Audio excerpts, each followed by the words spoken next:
What's up, Internet? I want to talk about evolution today. I've been wanting to talk about this for a while.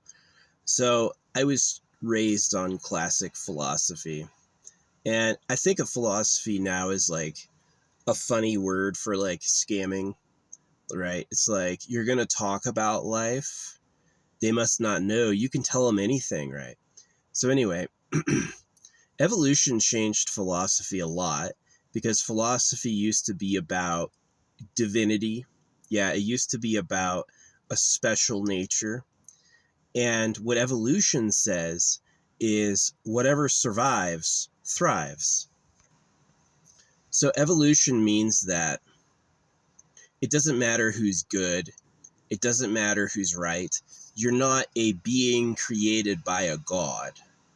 Is that you are the successive change of surviving generations, right? So every population, there's a variety. And the most successful traits are the ones that get passed on. It doesn't say the good traits. It doesn't say the right traits. It just says whatever has an advantage at the time. So that could be being a liar. That could be being greedy. That could be being a monster, right? Evolution does not mean that those traits are forbidden or disqualified. In fact, it means those traits are likely to succeed. And so that's a very interesting idea for assessing what's happening now, because it doesn't look like the goodest and most right people ascend to prominence. It looks like the greediest, most unscrupulous, most egoic, quickest to lie, most manipulative are the ones that succeed, which is very interesting. But evolution also means that, it has to do with like chosen successors, right? There's one choice, which is nature imposes a force like heat or cold or drought or wetness, and then things that are better suited for that will survive. But it also can be an artificial choice, like being docile, right? And so the human being has undergone an evolution through the sexual selection of your managers, like the people who work for the priesthood. It's very interesting that before you're allowed to marry and reproduce, you have to get approved by the church, which allows them some control over who goes with who. And I was very stunned as a kid in Catholic Mass to see the male priests turfing over the attractive young women. I thought the male priests hated other boys, and they were always trying to like gain favor with attractive young women. And I was shocked at that. You know, as a kid, I thought, well, God is really a jerk. But as an adult, I realized God's a fraud and he's a pedophile. That's what I know now. But yeah. So human beings can be bred to be docile, subservient. Is that human beings are selected for being ugly. Human beings are selected for being a simp to lies. Human beings are selected for being obedient. And these things only benefit the life of the human in relationship to their dominator, because now their dominator has what they need. Just like dogs are obedient, just like cows are docile. If there's a rogue bull that's a danger, they're going to put him down. He's not going to be allowed to breed. They take the bulls that are absolute dear hearts, wouldn't hurt anybody, who are the biggest. And so you have these big, goofy idiots who are basically weak, essentially. And that's very interesting with evolution. So yeah, philosophy was a teaching of total nonsense. It was just BS, or even worse, chosen by the ruling class to manipulate everyone. And evolution unveiled what was really going on, that it's about survival and populations over time, is that man wasn't divine. Man is a continuous project whose shape and form comes from the success of individuals. And that's very interesting. Yeah. So evolution definitely unveiled a lot of BS. Evolution was not a big idea like religion is, like you're going to be saved. Oh, this is the truth of truths. But evolution was quietly true. You know, selections in breeding success cause population morphism over time in whatever direction is selected. So if the if the ruling class is selected by being more cutthroat and greedier and more self-interested and more dominating, then that's what the ruling class becomes like. And if the slave class is selected on being docile and obedient and hardworking, then that's what they become like. So it's very interesting that people like my mother is constantly redoing jobs she already did. She's tiled her house so many times. She's always retiling and retiling, and she just can't have a break. You know, her only ideology is support the government. She's a big proponent of religion, and she's a big proponent of anything the government wants. Anything the government wanted was something she believed in totally. And she was no ally to her children at all. My mother was not an ally to her children. She was a loyalist to government needs. Yeah. And that makes sense only in evolution. Because if you know who the government are, a bunch of lying pedophiles, then you wouldn't have any loyalty to them, except that the people who resisted the government have been killed. And so this is my basic challenge with my life right now, is that the people who are generally filling up the mass population are deeply subservient to that domestication. Yeah, they're domesticated people. So that was very interesting. Yeah, evolution definitely was not an idea carried with a ton of fanfare, but it was just true. You're right. You take every litter of dogs, only breed the biggest ones, you're going to have a gigantic dog very soon, right? And that sort of change, if you were to take that and go with hairlessness, gigantism and hairlessness and blue eyes, you can very quickly shift a dog into being something else. Maybe one of the dogs is born with only back legs. And so you only breed dogs in a population that only have back legs. Yeah, you would have a normal dog that only has back legs, right?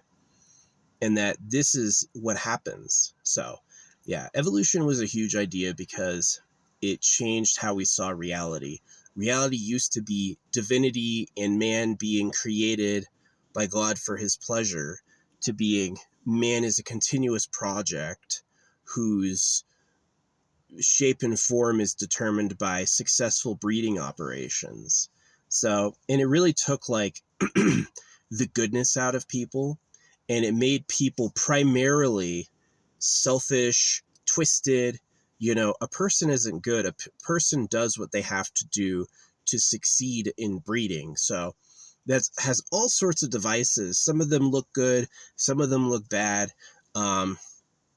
Cheating is obviously one of them. So how could you have a person who pretends to be upright and moral who's also a cheater? Well, evolution explains it. The upright and moral keeps you alive, and the cheater gets the business done, right? And so it's very interesting. So yeah, evolution changed the world of thinking about our world, for sure. Bigger than any religious idea that's ever happened, because it took the covers off the explanation of what's here now and how that came to be. So I do find it very interesting. I could talk again more about like evolution and geometry, how and why certain forms make sense, how there's like the relationship between stuff and emptiness creates a sort of reasonable pattern, and that there could be other options.